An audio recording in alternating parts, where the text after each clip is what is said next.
सिंह के बेटा हूँ, तोहरा मेरा नाम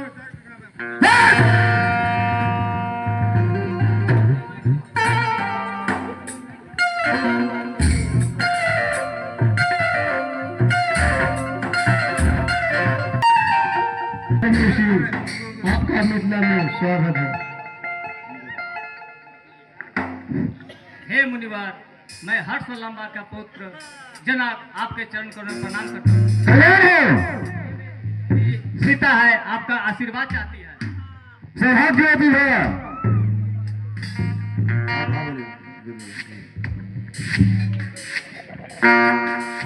हे ब्रह्म जी, आपका मिथिला में स्वागत है। नमस्ते ब्रह्म ऋषि, नमस्ते ब्रह्म, नमस्ते ब्रह्म। हे राम लक्ष्मण परशुराम, भगवान परशुराम के चरणों को वंदना करो। अपना परिचय दिया तुम बोले, आप तो स्वयं भगवान कहलाते हैं। भगवान को हर एक भक्त की पहचान होती है। आपने अपने इस दास को जानते ही होंगे, यही सोचकर परिचय देना उचित नहीं समझे।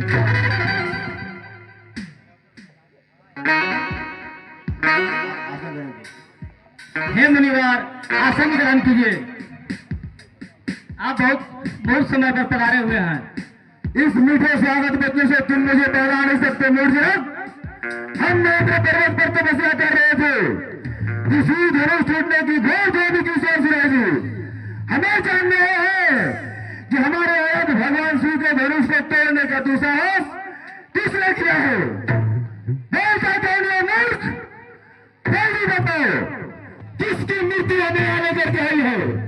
नहीं तो मेरा जहां तक राजा है, वहां तक की पृथ्वी को हम उलट पलट कर रख देंगे। तेरा सारा राज नष्ट कर देंगे, ध्वस्त कर देंगे। प्रभु, शिव का धनुष तोड़ने का ऐसा साहस तो आपका कोई दास ही कर सकता है। उसके लिए क्या आज्ञा है, आप मुझसे कहिए। सेवा तो होता है जो सेवा करता है, जो शत्रु करता है वो मेरे सहस्त्र बाहु के समान शत्रु है। सावधान जनक, यहाँ पर एकत्रित सारी आजादी सभी समाजों में सावधान करना चाहता हूँ। जहाँ भी ये अपराधी छिपा है मेरे सामने लाकर खड़ा कर दिया जाए, अन्यथा उस शूद्रही को हम मृत्यु दंड देंगे, नहीं तो ऐसे मानो तुम में से एक कभी प्राण नहीं बचेंगे। एक धनुष टूट गया तो इसमें इतना क्रोध करने की क्या बात है? हमने तो बचपन में ऐसी ऐसी हजारों रखना तोड़ी है, परंतु उस समय किसी ने इतना क्रोध नहीं किया। अरे तनी होश में कर बात कर। विश्व भर में सम्मानित महाशूर धनुष को तुम बच्चों के जानवरों के बराबर समझ रखे हो। ये धनुष है ये शंकर ने तुम्हें केवल किया था।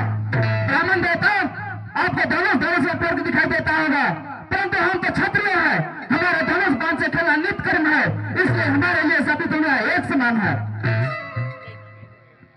दिखाई की भी हद होती है, लगता है तुम्हें अपना जीवन से नहीं है। मुझे वो है कि नहीं, परंतु आपको इस पुराने चित्र से अधिक न दिखाई देता है, जिसके टूट जाने से आप एक बच्चे की तरह बिगड़ा रहे हैं। रवि ने इसे हाथ लगाया और यह टूट गया, इसमें उनका कोई दोष नहीं है। ब्राह्मण देवता, कृपया आप क्रोध को त्याग दीजिए।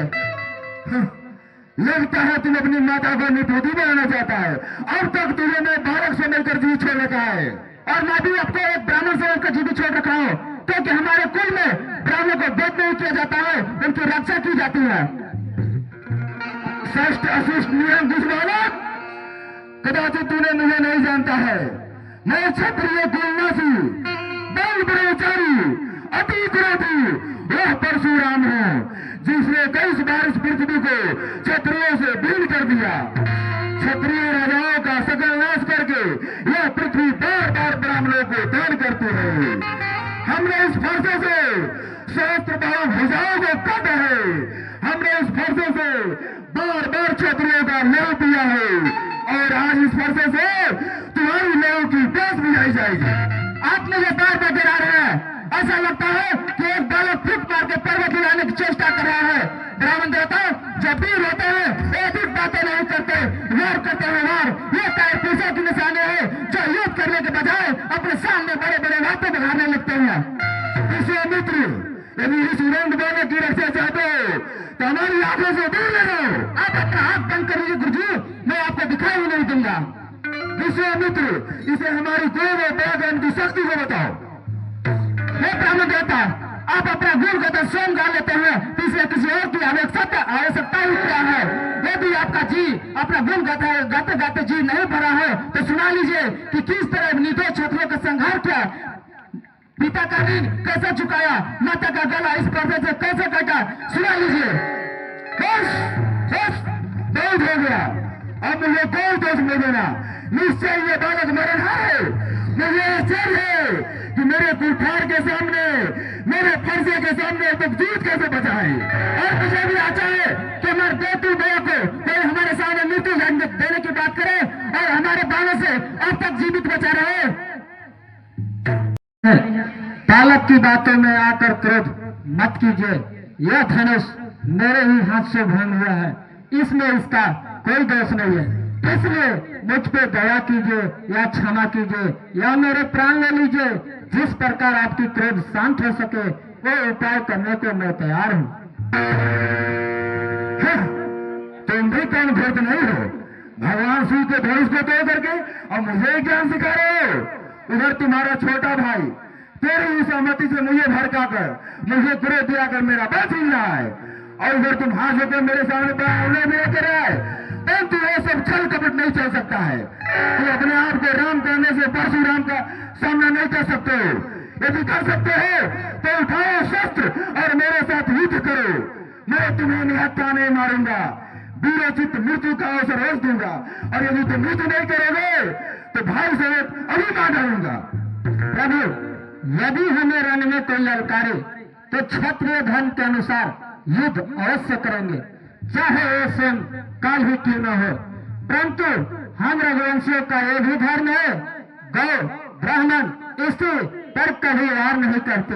ब्राह्मण हमारे लिए सदा पूजनीय है, ब्राह्मण का सेवा करना मेरा नित्य क्रम है। तो प्रभु भगवान, आपका मेरा तो छोटा सा नाम है राम, परंतु आपका परशु समेत परशुराम। भगवान आपसे हारने में भी मेरी जीत है। विप्र वंश की अस प्रभुताई और है ही जो तुम्हें डराई। हे राम, विष्णु ने यह धनुष मेरे पितामह महर्षि धीर के पास धरोहर के रूप में रखा था। यदि तुम इस धनुष पर बाण का संधान कर सको तो हमारा संदेह मिट जाएगा और मैं तुम्हें पहचान लूंगा।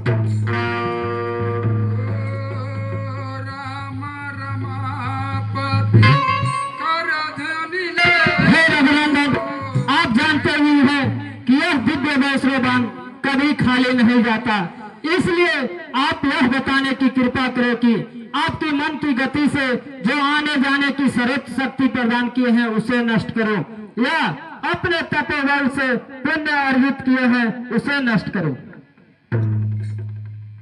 हे राम, जब मैं अपने गुरु कश्यप को ये पृथ्वी दान की थी तो उन्होंने कहा था कि अब तुम इस पृथ्वी पर रात्रि में विश्राम नहीं कर सकते हो। उस समय से मैं महेंद्र पर्वत पर रहता हूँ, अतः मुझे महेंद्र पर्वत में जाने की परम आवश्यकता है। इसलिए इस अमोघ बाण से मेरे पुण्य लोगों का नाश कर दीजिए, जिससे नाश हो जाएगी हमारी कृति, हमारा अहंकार और हमारा अहंकार जनित क्रोध।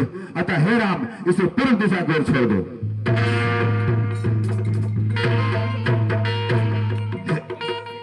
जय रघुनंदन, तुम्हारी जय जय हो। हे राम, जाओ, यह विवाह तुम बड़े धूमधाम से रचाओ और मैं अपने श्री धाम की ओर चलता हूँ।